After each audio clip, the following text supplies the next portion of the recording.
नमस्कार दोस्तों, आज सुनते हैं करवा चौथ की कथा। एक साहूकार के 7 लड़के और एक लड़की थी। सेठानी समेत उसकी सभी बहुओं और बेटी ने करवा चौथ का व्रत रखा। साहूकार के लड़के अपनी बहन से बहुत प्यार करते थे। साहूकार के लड़के जब भोजन करने लगे तो उन्होंने अपनी बहन से भोजन के लिए कहा। इस पर उनकी बहन ने जवाब दिया, भाई अभी चांद नहीं निकला है, चांद निकलने पर उसे अर्घ देकर ही मैं भोजन करूंगी। बहन की बात सुनकर भाइयों ने नगर के बाहर जाकर एक पहाड़ी पर अग्नि जला दी और छलनी ले जाकर उसमें से प्रकाश दिखाते हुए अपनी बहन से बोले, बहन चांद निकल आया है, अर्घ देकर भोजन कर लो। साहूकार की बेटी ने अपनी भाभियों से कहा, भाभी देखो चांद निकल आया है, आप भी अर्घ देकर भोजन कर लो। ननद की बात सुनकर भाभियां बोली, बाईसा ये तो आपका चांद है, हमारा चांद आने में अभी समय है। वह भूख से व्याकुल थी। वह चांद को अर्घ देकर भोजन करने बैठ गई। जैसे ही उसने पहला घास खाया उसे छींक आ गई।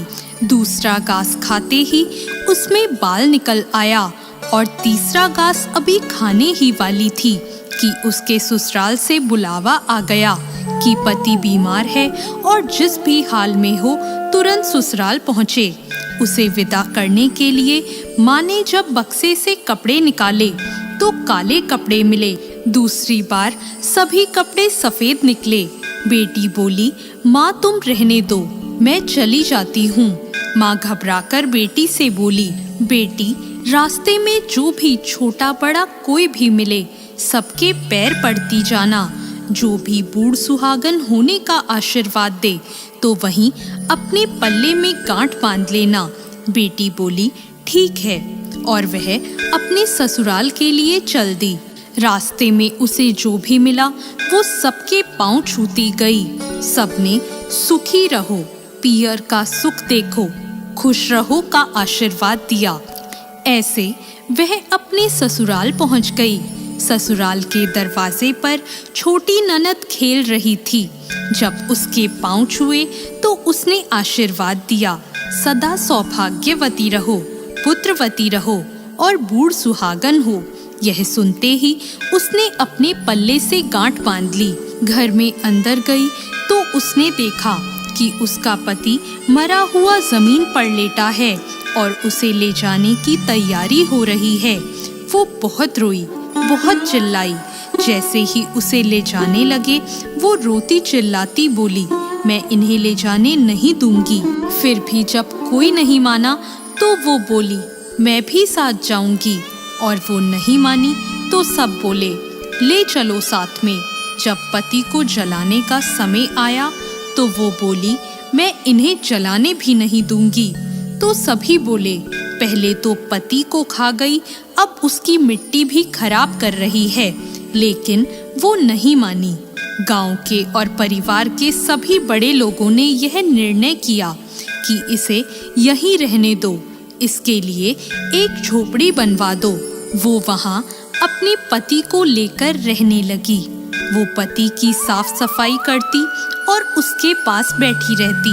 उसकी छोटी ननद दिन में 2 बार आकर उसे खाना दे जाया करती।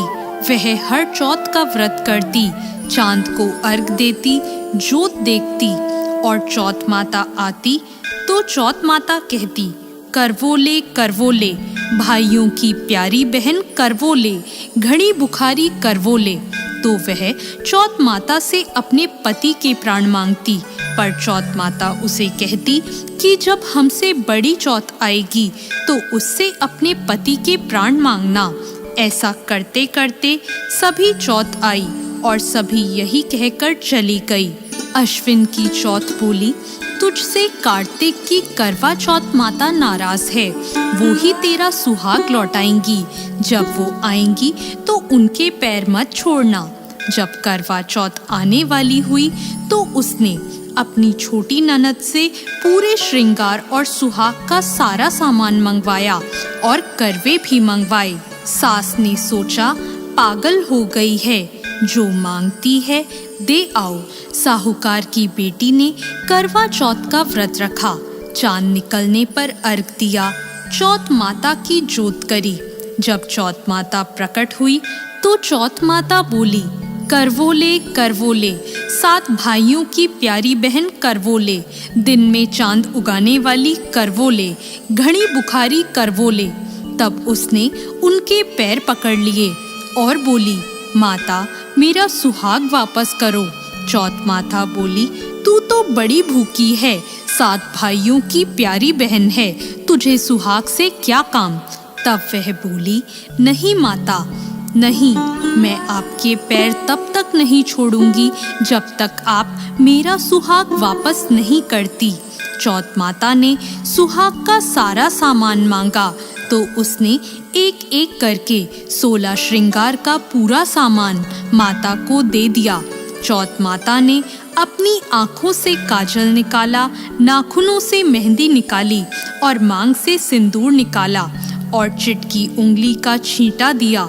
उसका पति जीवित हो गया और चौथ माता जाते जाते उसकी झोपड़ी पर लात मार गई, जिससे उसकी झोपड़ी महल बन गई। जब छोटी ननद अगले दिन खाना लेकर आई तो उसने देखा कि भाभी की झोपड़ी की जगह तो महल खड़ा है। वो ननद को देखते ही दौड़ी दौड़ी उसके पास आई और बोली, देखो बाईसा, आपका भाई वापस आ गया। घर जाओ और सासू जी से कहो गाजे बाजे के साथ हमें लेने आए। ननद दौड़ी दौड़ी माँ के पास जाकर बोली, माँ भाई जिंदा हो गया। माँ बोली, उस भाभी के साथ तेरा भी दिमाग खराब हो गया है। ननद बोली, नहीं माँ, मैंने देखा है, भाई सच में जिंदा हो गया है। भाभी ने गाजे बाजे के साथ हमें बुलाया है। सभी घर वाले गाजे बाजे के साथ अपने बेटे को लेने पहुँचे। बेटे को जिंदा देखकर सास बहू के पैर छूने लगी और बहू सास के पैर छूने लगी। वो बोली, देखो माँ, आपका बेटा वापस आ गया। सास बोली, मैंने तो साल भर पहले ही इसे अपने घर से भेज दिया था। वो तो तू ही थी जो इसे वापस लेकर आई है। हे चौथ माता, जैसे साहूकार की बेटी के साथ पहले किया वैसा किसी के साथ मत करना और बाद में जैसे उसे सुहाग दिया वैसे सबको देना और सभी पर अपनी कृपा बनाना। जय चौथ माता। धन्यवाद।